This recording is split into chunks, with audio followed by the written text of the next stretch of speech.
우리를 인도하시고 지키시고 도우시는 에덴 이스라엘 하나님 감사합니다. 우리의 구원 되시고 소망 되시고 함께 하시는 임마누엘의 주님 감사합니다. 코로나19의 혼란 속에서 우리의 건강을 지켜주시고 어떤 상황 속에서도 믿음으로 살아가게 하시는 주님 감사합니다. 주님의 자녀된 저희들 하나님을 경외하며 섬기며 사랑하며 오직 우리의 중심에 주님이 계시게 하옵소서. 코로나19가 산일되고 종식되게 하시고 예전의 일상으로 돌아가게 하옵소서. 교회가 순조로이 잘 완공되게 하시고 준공검사도 원만히 끝나게 하시어 창립 기념일은 입당하여 예배 드리게 하여 주시옵소서. 순복음 명령교회의 부흥의 역사가 다시 일어나게 하옵소서. 저희들 열심을 더하게 하시고 주의 일을 즐겨하며 교회에 봉사하며 기도하며 전도하는 주님의 일꾼되게 하옵소서.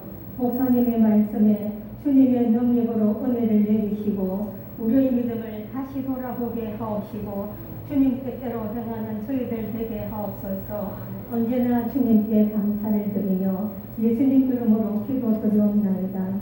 아멘.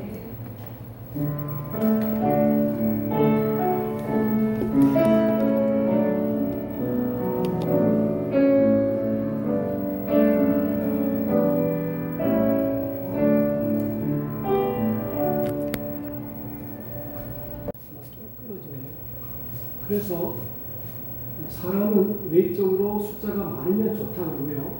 숫자가 적으면 불리하다 그렇게 생각을 합니다. 그런데 하나님은 숫자를 도리어 줄입니다. 여러분들 기도원의 군대가 적군과 싸울 때에 처음에 싸움에 나가서 보니까 32,000명이 모였어요. 32,000명이 모이니까 하나님께서 야, 이 숫자가 너무 많다. 그래가지고 혹시 내 중에 모인 사람 중에 겁내는 사람, 전쟁에 가서 죽을까 겁나는 사람, 집에 가족 때문에 걱정되는 사람, 이런 사람 돌아가라 그랬습니다. 다 돌아가죠. 돌아가고 한 10,000명 남았습니다. 하나님께서 말씀하시면 야, 이것도 많다. 그래가지고 이 사람들 훈련을 시켜가지고 목이 마른 상태에서 물을 마시게 하는데 그냥 물만 마시는 사람은 물만 마시는 사람하고 물을 마시면서도 저걸 근처에서 쳐다보는 사람하고 두 종류의 사람 나옵니다. 근데 물을 마시면서도 이렇게 응시하고 저걸 쳐다보는 사람만 뽑으니까 300명이에요. 자, 여러분 하나님이 왜 32,000명이라고 하는 많은 사람들을 사용하지 않으시고 그것도 겁내는 사람은 돌아가라 그러고 그리고 전쟁에 나가서 훈련을 해가지고 목마른 사람 그 중에 물 마시는 것을 보면서 300명만 남게 하고 그 300명의 기도원의 군사로 말미암아 적군을 이기게 하십니다. 뭐냐? 너가 사람이 생각하는 그 숫자, 그 인원, 거기에 내가 마음이 두어서 우리가 이 많은 숫자 때문에 승리했구나 이렇게 말하려고 하는 말을 듣기 싫은 거예요. 우리가 했다. 우리 인원이 했다. 우리 숫자가 많아서 이겼다. 이걸 듣기 싫어하는 거예요. 우리가 돈이 많다. 우리가 힘이 있다. 이런 말을 듣기 싫어하는 거예요. 뭐냐면 하나님이 하셨습니다. 이걸 듣기 원하시는 거예요. 하나님이 하셨습니다. 다 같이 합시다. 하나님이 하셨습니다. 거기에 은혜가 있는 거예요. 내 힘으로 한 게 아니고 이 숫자가 많아서 한 게 아니고 우리가 또 똑똑한 걸 한 게 아니라 하나님이 하셨습니다. 그런 생각을 딱 가지면서 살아가게 만든 거예요. 이게 신앙입니다. 숫자를 따지는 것은 그것은 신앙이 아니에요. 그 힘이고 그 능력이고 자기 재주지. 하나님이 원하시는 것은 보세요. 하나님의 욕고 하나님의 큰 역사를 이룰 때에 어떤 큰 사람을 드러내가지고 하지 않습니다. 여러분 다윗과 골리앗 싸움도 가만히 보면 골리앗이 거구잖아요. 장군이잖아요. 장사잖아요. 근데 하나님이 소년 다윗을 통해서 그것도 물맷돌이 별겁니까? 짐승 잡아가지고 돌 돌려가지고 다 맞춰가지고 죽여서 이거 아주 보잘것없는 것을 가지고서 이기게 하신다는 것입니다. 이게 참 하나님의 신비라고 하는 것입니다.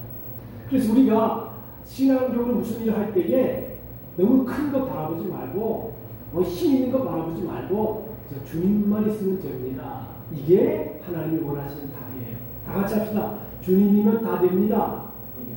아멘. 주님이시면 다 됩니다. 외적인 환경 이런 거 필요 없이 하나님 한 분만 계시면 됩니다. 여러분들 오비용이어 기적이 일어나는 것도 가만히 보면 주님이시면 되잖아요. 떡 5개 물고기 2개 가지고 축사하시니까 5,000명이 먹었잖아요. 이게 주님이 계시면 되는 거예요. 주님이 축사를 하시면 역사는 일어난다라고 하는 것입니다. 그래서 신앙이라고 하는 것은 철두철미하게 사람의 어떤 지혜나 힘이나 인원이나 숫자 이걸 원치 않으십니다. 하나님이 원하시는 것은 보세요. 여러분 이번에 코로나19 맞으면서 한국 교회를 보십시오. 이야, 그 서울에 거대한 인원이 있는 교회 하루아침에 쫙 뜨잖아요. 20년 미국으로 하니까 그냥 쫙 나버려요. 목숨 걸고 하네요. 근데 이 부산에서는 목숨 걸고 하는 교회가 있습니다. 벌금 때려라. 그래가지고 한 교회가 있어요. 겁나지 않는 거예요. 하나님만 두려워한다. 아주 그거 도움받을 만하죠. 그러니까 이것은 뭔 얘기하냐면 이런 이 사람 숫자를 한꺼번에 팍 줄여주셨어요. 5,000명짜리 일꾼이 남죠? 물입니다. 물이요 한꺼번에 팍 줄입니다. 그러니까 하나님의 관점을 생각하는 게 신앙이라고 하는 것입니다. 요나단은 탈선한 아버지 때문에 전쟁에 나갔다가 길보아산에서 사울과 함께 전사하고 맙니다. 그 후에 다윗이 왕이 올라서 요나단의 아들 무비보셋이 로드반의 승리했다는 말을 듣고 그를 왕으로 불러드립니다. 요나단의 우정을 생각해서 무비보셋이 왕국에 살게 했고 특별히 무대에서 자기 식탁에 함께 식사하게 했어요. 그러니까 요나단이 정말 사랑을 가지고 믿음을 가지고 하나님 편에서 다윗의 편이 되었더니 그 아들 요나단의 아들 무비보셋을 정성스럽게 대접을 해서 사람의 빚을 보답하는데 사울의 재산을 회수해서 무비보셋에게 다 돌려줍니다. 그를 돕는 자로 시바를 맺어주어 그를 보살피게 했고 평생 무비보셋의 신변을 보장했고 그를 편안하게 안주하게 도와주었습니다. 요나단의 위기에 처한 다윗이 끝까지 도운 것이 무비보셋에게 근혜가 되었습니다. 그러니까 이걸 뭘 얘기하냐면 역시 세상에는 공짜가 없다. 요나단이 하나님 편에서 다윗을 돕고 협력하고 밀어주었더니 결국은 하나님이 요나단의 그 아들 무비보셋을 정성스럽게 대접해주고 양쪽 절름발이 있는 무비보셋을 잘 섬겨주어서 일평생 편안하게 살아갈 수 있도록 모든 조치를 취해준 것을 볼 수 있습니다. 여러분 세상에 친구는 많이 있지만 진실한 우정을 쌓을 수 있는 친구는 적다는 말이 있습니다. 사람인데 친구는 친구인데 진실한 마음을 두 사람이 없다. 다윗과 요나단의 우정을 통해 생각해 보면 요나단은 다윗을 자기 생명같이 사랑했습니다. 요나단의 다윗을 사랑하는 정도가 자기의 생명을 사랑하는 것 같다 그랬습니다. 그러니까 사람도 이렇게 여러 사람이 있지만 마음의 연결 탁 된 사람입니다. 마음과 마음의 연결이 탁 되어서 끝까지 하나님 편에서 그를 숨겨주고 도움을 주고 보호해주는 그러한 역할을 했다는 것입니다. 자, 우리도 평생 살아가면서 하나님의 교회에 그런 사람이 있으면 더 좋겠어요. 서로 마음이 연결되어서 하나님 편에서 하나님의 뜻 안에서 서로 힘을 합해서 도움을 주는 그러한 사람들이 이웃에 있었으면 참 좋겠다. 그런 말이지요. 예수님은 우리에게 사람이 친구를 위하여 자기의 목숨을 버리면 이에 더 큰 사랑이 없다 그랬습니다. 참된 우정이 지속되기 위한 첫째 비결은 친구를 나의 생명같이 귀히 여기는 사랑과 헌신입니다.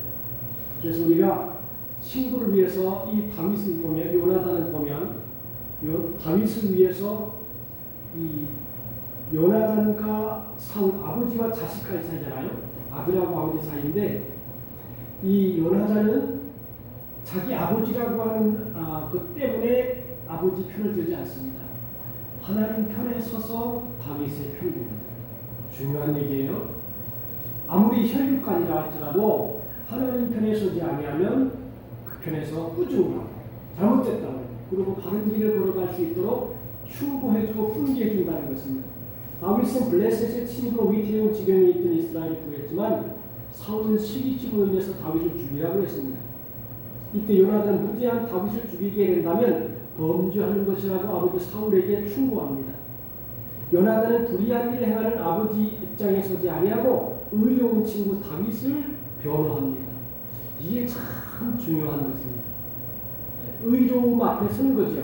의롭게 살려고 하는 다윗의 편이 되는 것입니다. 아무리 내 혈육이라 할지라도 하나님 편에 서지 아니하면 충고해 주는 그렇게 하면 안 됩니다. 이렇게 얘기해 주는 것입니다.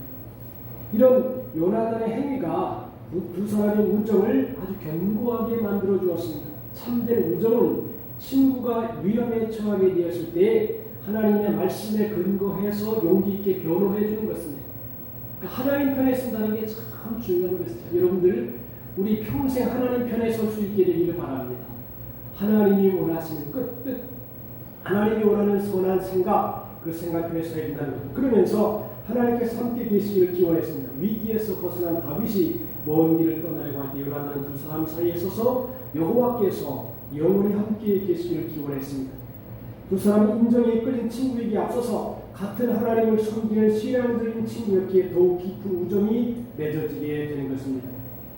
사도 바울은 이런 얘기를 했어요. 너희는 믿지 않는 자와 멍에를 같이 하지 말라 그랬습니다. 사람이 평생 누구와 함께 한다는 그 사람의 영향을 받게 됩니다. 믿음이 좋은 사람과 함께 이야기를 하고 대화를 하고 밥을 먹고 함께 동거를 하면 아무래도 믿음의 영향이 더 커집니다. 성경이 말하기를 믿지 않는 자와 멍에를 같이 하지 말라. 이 말이 무슨 말입니까? 믿지 않는 사람은 믿지 않는 말을 합니다. 불신앙의 행위를 합니다. 불신앙의 말을 합니다. 그러면 함께 있으면 전염될 우려가 있다라고 하는 것입니다. 믿지 않는 사람과 함께하는 시간이 많으면 많을수록 성도로서의 본분을 잊어버리기가 쉽고 하나님께서 함께 하신다는 믿음이 약해지기가 쉬운 것입니다. 성도의 진정한 친구는 구원자이신 하나님을 믿는 믿음이 같아야 됩니다. 그래서 아무래도 사람은 주위에서 자꾸 믿음의 권고를 해주고 믿음의 말을 해주고 믿음으로 살아가는 사람들이 많아야 자기도 함께 믿음이 올라갈 수 있다는 것입니다. 여러분 믿음의 사람들이 여러분 주위에 많아지게 되기를 주님의 이름으로 축복합니다. 또 만들어야 돼요. 믿음의 사람을 만들어야 돼요. 제가 고등학교 때 생각이 납니다. 우리가 수학여행을 갔습니다. 다 갔어요. 수학여행을 가니까 고등학생 아이들이 술판이 걸렸어요. 술판. 그래가지고 친구들이 다 술을 먹는 거야. 나는 교회 다니고 이제 좀 믿음이 좀 다른 사람들 열심히 했으니까 나는 내 방에 함께 모여가지고 내 방에 또 믿음의 사람 친구들만 모입니다. 그래서 다 모여가지고 그냥 가서 예배드린 적이 있어요. 자, 그런데 참 이게 불신앙적인 사람들하고 함께하면 어쩔 수 없이 그 행동을 같이 할 수밖에 없습니다. 그래서 우리가 평생을 살아가면서 믿지 않는 사람을 전도하는 것도 좋지만 믿는 사람과 함께해서 생각을 같이 하고 뜻을 함께하고 요나단과 다윗처럼 생명같이 살아가는 그런 관계가 중요한 것이다 볼 수 있습니다. 그런데 요나단의 일생은 어떻게 보면 비운으로 요약됩니다. 사울의 장자로 태어나서 그 왕위를 위협받을 만한 위치에 있었지만 사울이 대적한 다윗을 자기 생명같이 사랑했습니다. 말로만 그런 것이 아니라 실제로 그는 다윗을 위해 살 수 있는 모든 일을 취했습니다. 다윗을 죽이려는 자기 아버지 사울 앞에서 다윗을 변호했고 다윗을 자신의 아버지 집으로 데려갔습니다. 사울이 여전히 다윗의 목숨을 노리자 에셀 바위 곁에 숨겨두기도 했습니다. 이때 사울이 요나단을 향하여 하는 말이 가히 망나시입니다. 패역 부도한 계집의 소생아, 내가 이새의 아들을 택한 것이 내 수치와 내 어미의 벌거벗은 수치됨을 알지 못하느냐 그랬습니다. 아주 이 사울의 말이요 아주 거칩니다. 패역 부도한 계집의 소생아. 누굽니까? 자기 아들 요나단을 가리켜서 패역 부도한 계집의 소생아. 그 사울의 어머니를 욕하는, 사울의 부인을 욕하는 것입니다. 자기 부인을 패역 부도한 계집의 소생아 이렇게 얘기하는 것입니다. 얼마나 이게 참 말이 인격을 나타내는 것인데 자기 아내를 가리켜서 패역 부도한 계집의 소생이라고 했습니다. 그리고 내가 이새의 아들을 택한 것이 내 수치와 내 어미의 벌거벗은 수치를 알지 못하느냐. 참 말이 거칩니다. 사울의 말이 이 흐름이요 아주 신경질적이고 아주 거칠고 그리고 이것저것 생각하지 않는 아주 교양이 없는 상식이 없는 무식한 거친 말을 거침없이 내렸습니다. 요나단도 지지 않고 그가 죽을 일이 무엇입니까? 대과자 아버지 사울은 단창을 들어서 아들 요나단을 치려고 합니다. 요나단의 비율은 그의 미묘한 위치에서 비롯되었습니다. 그의 출생은 아버지 사울 왕으로부터였지만 그는 다윗을 사랑했습니다. 한편으로 그는 율법과 도덕률을 따라 아버지를 섬겨야 되고 다른 한편으로는 하나님의 기름 부은 다윗을 선택했습니다. 간단한 몇 마디의 말로 그의 마음의 갈등 때문에 그는 다윗을 위하여 슬퍼하며 심지어 먹지도 않았습니다. 결국 그의 말년은 아버지와 동일한 전쟁터에서 죽었습니다. 끝까지 천연적인 관계를 떨쳐버리지 못했기 때문에 비극적인 종말을 맞이했습니다. 사울도 기름 부은 왕이었습니다. 이것은 하나님이 처음에는 그를 왕으로 인정했으며 그를 통한 그 시대에 하나님의 움직임이 있었다는 것을 의미합니다. 그러나 하나님의 왕국을 자신의 군주국으로 가르치려 했을 때 하나님께서 기름 부음을 다윗 왕에게로 옮겼습니다.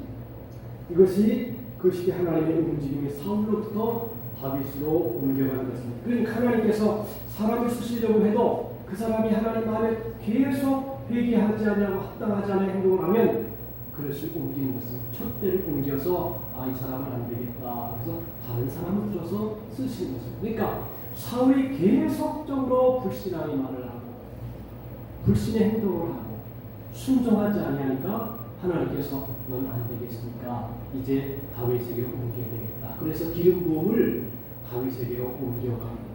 이것은 중요한 교훈이에요. 하나님이 사람을 쓰십니다.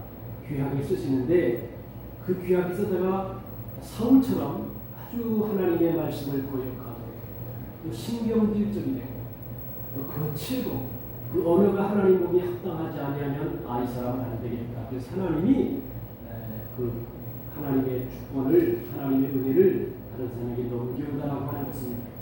요나단의 비극은 사울과 다윗 사이에 있었다는 데 있었습니다. 하나님의 기름 부은 그 시대에 하치고자 하는 사역이 옮겨졌지만 요나단은 처음 사역과 너무 깊은 관계를 맺었기 때문에 거기에서 벗어날 길이 없었다는 데 있었습니다. 우리가 기름 부음이 있는 이상을 보고 과거의 우리를 옮겨졌던 것이 나올 수 있는 것은 얼마나 큰 긍휼이 모릅니다. 그래서 하나님 앞에 비극적인 종말을 갖지 않도록 긍휼을 구해요. 여러분들 시작도 중요하지만 마지막을 잘 맺어야 돼요. 우리 교회가 지금 제가 가보니까 너무 아름다워요. 정원도 잘 꾸며져 있고요. 옥상도 정원이 잘 되어 있고 외적으로 볼 때 참 아름답습니다. 성경이 다른 사람이 봐도 이야 좋다 그래요. 마지막까지 좋아요. 사람은요 처음에는 좋을 수 있는데 끝에 가면 마음이 바뀔 수도 있어요. 근데 바뀌지 않도록 해야 돼요. 첫사랑을 버리면 안 됩니다. 처음에 갈 때는 순수함, 깨끗함, 진실함 이것이 변질되게 되면 여러분 음식이 변질되잖아요. 그걸 버리잖아요. 쓰레기통에 갖다 버려야지. 그러니까 사울도 처음에는 하나님이 사랑했어요. 순종했어요. 겸손했어요. 그런데 가면 갈수록 하나님이 보기에 합당하지 못한 행동을 자꾸 하는 거예요. 자꾸 불순종하고 자꾸 거친 말을 하고 마음속에 시기심이 가득해서 사람을 죽이려고 하고 그러니까 하나님은 이런 상태를 쓰면 더 큰 살인이 일어나고 더 큰 아픔이 일어나고 더 큰 괴로움이 일어나니까 하나님께서 안 되겠다. 그것을 좀 옮겨야 되겠다. 그래서 다윗에게로 점차 옮겨지게 된다는 것입니다. 그러니까 하나님이 아무리 택하려고 쓰임받았다 할지라도 스스로 자신을 절제하지 못하고 깨뜨리지 못하면 하나님의 쓰임이 거기서 끝날 수가 있을 수도 있다라고 하는 것을 보게 됩니다. 우리가 신앙은 다른 방상이 아니에요. 다 완성되기 아니에요. 하나님 앞에 갈 때까지 하나님 주님의 영혼을 아버지 생각합니다. 그 갈 때까지 근신해야 돼요. 사도 바울이 그런 얘기했어요. 내가 다른 사람을 건지고 보내는데 내 자신이 버림받을까 무섭다 그랬어요. 무슨 얘기입니까? 하나님의 은혜를 받았어요. 축복을 받았어요. 기적도 나타났어요. 능력도 나타났어요. 하나님의 쓰임 받았어요. 근데 가만히 보니까 마지막에 하나님의 뜻대로 행하지 못해가지고 버림을 받을 수도 있다라고 하는 것을 얘기하는 것입니다. 그러니까 여러분들 우리가 시작이 순수했으면 끝도 순수해야 돼요. 끝까지 달려가야 돼요. 사도 바울 말대로 내가 선한 싸움을 싸우고 나의 달려갈 길을 마치고 믿음을 지켰으니 이게 후로는 나를 위해서 의의 멸관이 이르렀다라고 하는 믿음의 고백은 아무나 할 수 있는 얘기가 아니에요. 믿음으로 산 사람만이 그렇게 할 수 있는 것입니다. 그러므로 이 요나단과 다윗의 관계도 참 좋은 관계였지만 요나단은 결국은 참 좋은 우정으로 끝났지만 개인적인 생애로 봐서는 마지막이 참 불우하게 되었다고 볼 수 있습니다. 그가 행한 말은 참 귀했어요. 여호와의 구원은 사람의 많고 적음에 달리지 아니하였다 그랬습니다. 요나단은 아버지 사울에게 다윗의 무능과 공적에 대해 사울도 기뻐했음을 상기시키면서 다윗을 죽인다면 무지한 피를 흘리게 하는 것으로 범죄에 칠 것을 간청했습니다. 여러분 좋은 약은 쓰나 몸에 이롭고 충성스러운 충고는 귀에 것이나 행위에 이롭다 그런 말이 있습니다. 사울이 요나단의 말을 무시하고 다윗을 죽였다면 범죄자로 영원히 우리의 입에 오르게 되었을 것입니다. 그런데 아들의 말을 들은 사울은 그때만큼은 범죄가 자기했습니다. 아 그래 네 말이 맞다. 그의 추구는 하나님의 말씀에 힘입은 현명한 추구는 한다고 친구를 위한 사랑의 실천한다 했습니다. 어리석은 사람은 제잘난 곳에 살고 슬기로운 사람은 충고를 받아들인다.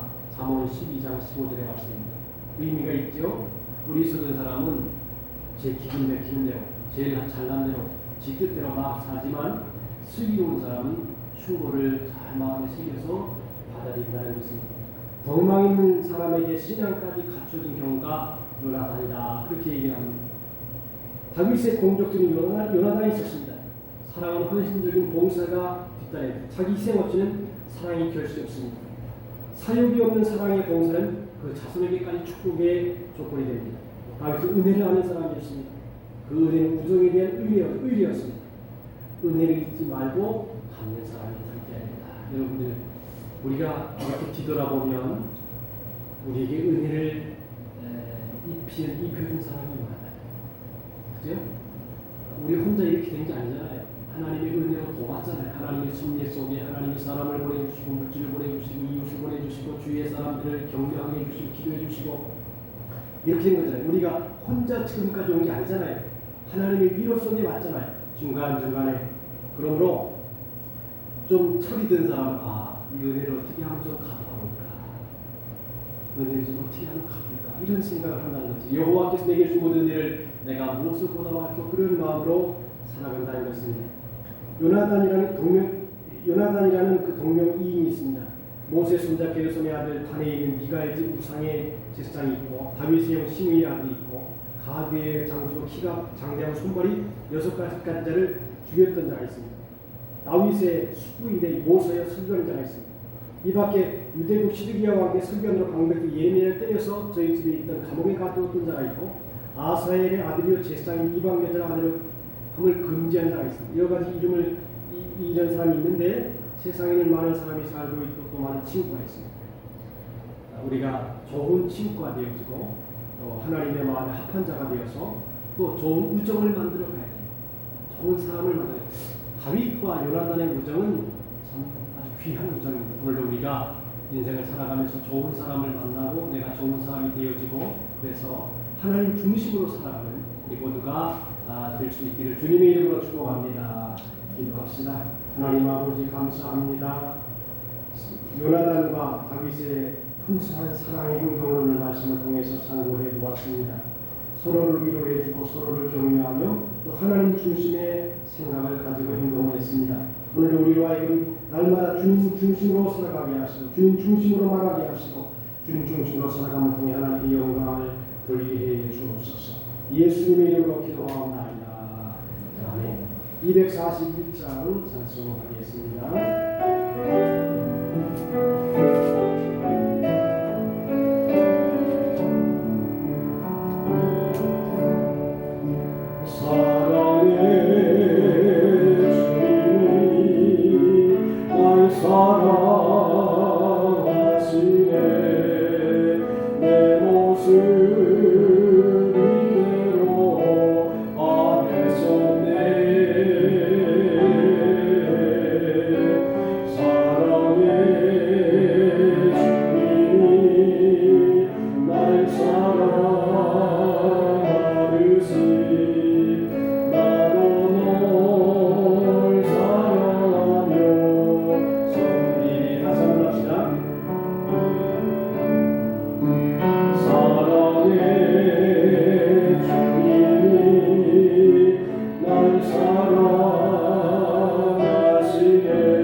우리의 자녀들을 위해 기도하고 또 코로나19의 역사가 깨어지도록 기도하고 성전 건축에 대해서 마음이 감사드립니다. 주일 청통성이 나옵니다.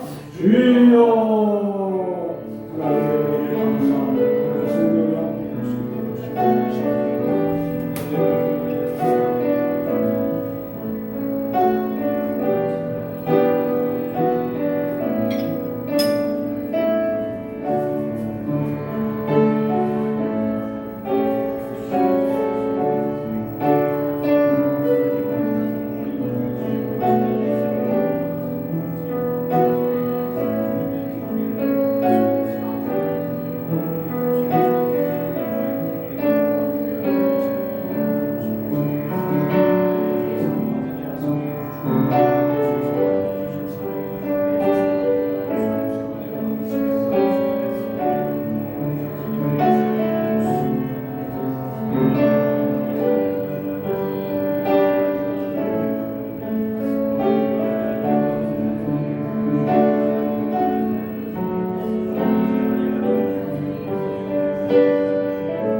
예배할 수 있는 축복을 주셔서 감사합니다.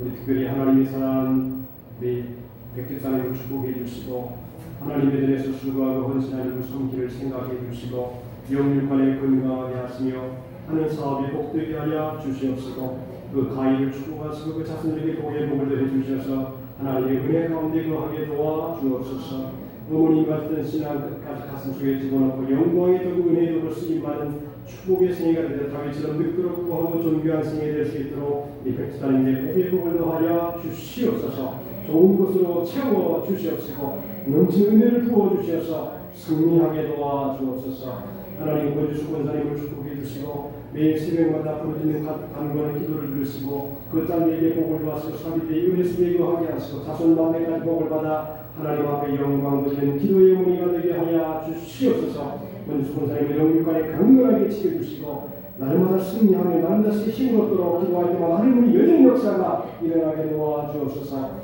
노복자 권사님을 축복해 주시고 권사님의 기도를 들으시고 그 진실한 마음을 보시고 좋은 것으로 채워주시고 넘치는 기쁨이 충만하게 하시며 남편도 구원되게 하시고 자녀들까지 다 하나님의 어머니의 귀한 신앙 본받아 천대까지 복을 받는 축복의 역사가 나타나게 도와주옵소서. 우리 장정수 권사님을 축복해 주시고 권사님의 마음에 늘 평안함이 넘치게 하시고 영육간에 강건하게 하시고 좋은 것으로 채워주시고 하는 일마다 손대는 곳마다 복되게 하여 주셔서 30대, 60대, 100배 열매를 맺는 축복의 생애가 되게 하여 주시고 온 가정에 축복해 주셔서 온 일을 축복해 주시고 반주를 수고하고 원신하오니 하나님께서 이 딸에게 넘치는 기쁨을 주셔서 앞으로 하는 것마다 손대는 것마다 좋은 일들이 일어나게 하시고 기쁨이 넘치며 승리하는 삶을 살아가게 도와주옵소서. 노아에게 은혜를 주시옵시고 주님을 사랑하는 마음이 넘치게 도와주시고 불같이 일어나게 도와주옵소서. 이 기원 자는 예배드리다가 무슨 가슴 하나님께서 지켜주시옵시고 영육간에 강건함을 주시기 바라오며 하나님의 향한 뜨거운 열정이 심령 속에 불처럼 타오르게 하여 주시옵소서.